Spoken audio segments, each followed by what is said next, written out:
That They could have made no left that sense part to out me. though. That could have been completely left out. I'm sure they put it in there for something in the plot later, but it made no sense. I have to say that. I was like, now wait a minute. What's going on, family? This is Kahim. And I'm JP. And this is the Cinema Goodness Podcast. So sit back, relax, grab some popcorn. Let's get into the cinema goodness. I like the creative choice and how they use the ring. That's kind of how you know he's seasoned with the ring. He made dollar bills. He made bottle openers, like real small stuff. And then when he really needed to use it, he turned up. You know what I'm saying? Right there. Oh yeah. Yeah, man. I like That was, man. let me tell you, that scene, that interrogation scene up to the explosion, that was a great scene. Chris Coy, who's this guy right here, he was acting his butt off right here. Yeah. When he started giving him the Green Lantern creed, that's goose pimples right there, because you know, if you got this alien on Earth and he was trying to be all, you know, happy-go-lucky and try to keep up his act, he couldn't keep the lie lying. And one thing I will say, Hal Jordan, his line of questioning to figure out that he was an alien, chef's kiss. That was awesome. Hal has kind of been like, not nonchalant, but he's just been like kind of go with the flow until he got to that part to where he says the creed, and you kind of see him switch. Like, oh no, don't play with me, bro. Like I still take that part seriously. And I think the alien knew that's how I was gonna get him. I was gonna, you know, make him feel some type of way because you know they take that creed seriously. You just seen the switch, yeah. And I like how Kyle Chandler is handling this character. Like, he has like a flow to him that I really appreciate. Like when it's time to do the job, I'm doing the job. He don't really want to give up this power because he feels like he's still got a lot in the tank. And now you're gonna pick somebody over me. You trying to take my spot? I'm not even dead yet. The bar scene. Okay. We got to talk about it. I loved him making the dollar bill, but how on earth? I'm talking about John Stewart. First of all, how you got a little something. Everything about him is so measured and controlled. You telling me somebody that should not have even registered to you gonna pull you that easy? Yeah, in a truck. Yeah, that kind of seemed like it was out of place. That kind of seemed like a plot device just so they could cause some tension. That made no sense to me. That could have been completely left out. I'm sure they put it in there for something in the plot later, but it made no sense. I have to say that. I was like, now wait a minute. This is your chink in the armor? You've been strong. You've been solid the whole episode, and oh golly, pick better, sir. Yeah, that was kind of rough to watch. Cause I was like, man, they came out of nowhere. How you just get you something in a truck? Man, have some dignity, sir. You don't even know this lady. You wasn't drunk or nothing. Like, he was drinking Coke. He's like, I'm on a job. What do you think about him being a vegan? That speaks to his control. You know what I'm saying? Okay. Like, I think it takes a level of control to be a vegan and not eat meat.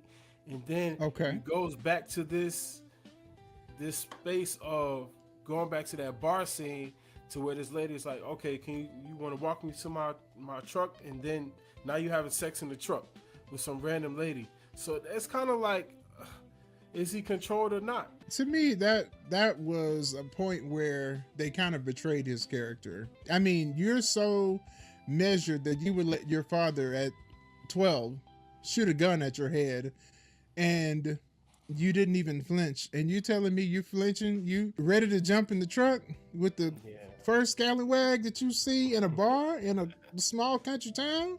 Yeah. Come on now. Yeah, that was kind of weird. That was random. That didn't make sense. I had to say, come on now. Y'all are tripping for real. Like, we talking about legacy, man. John Stewart, he accepts this legacy. Hal Jordan feels like he has a lot more legacy to give, and relinquishing this ring to John is kind of like betraying his legacy. But just because you have a legacy, that doesn't always mean that it's right. You know, like, you can have a lot within the legacy. You can have mistakes. You can have failures. You can have trauma.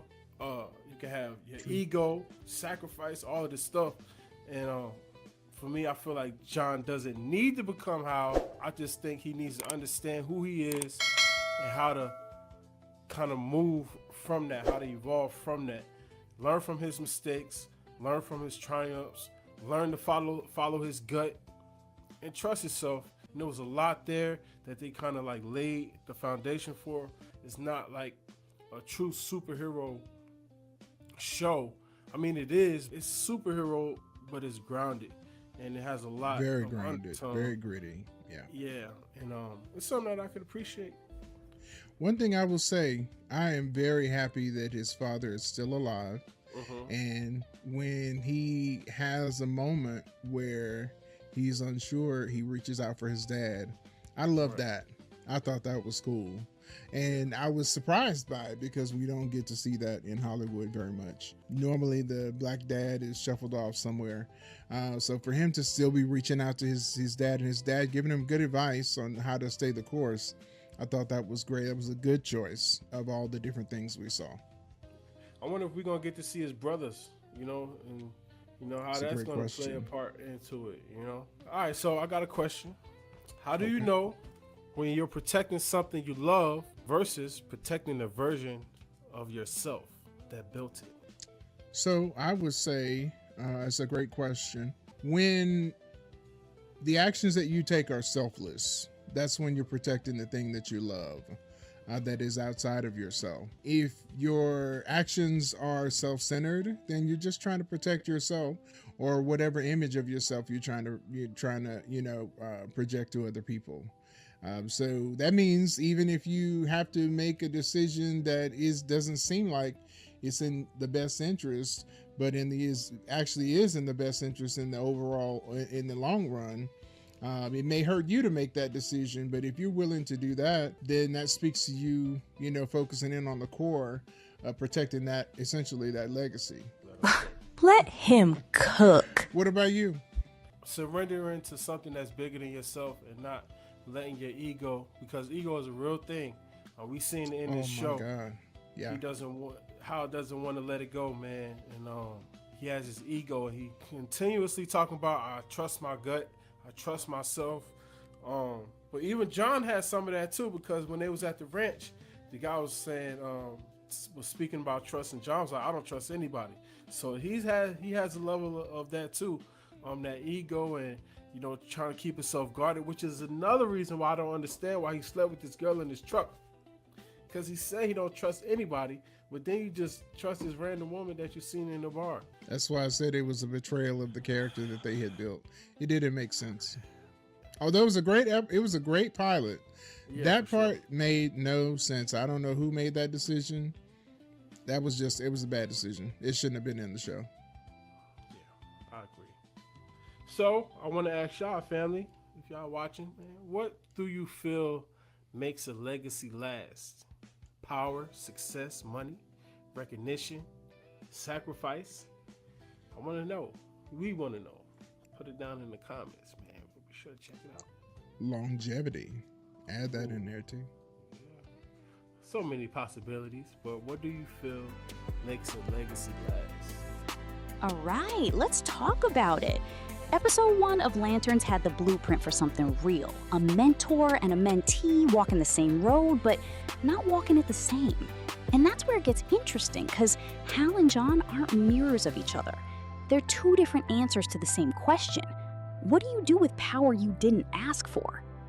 But here's the thing. The show plants that tension and then doesn't fully commit to it. You've got Hal holding on tighter than he wants to admit. You've got John measured, controlled, until the writing needed him not to be. That relationship should be the backbone of this whole season.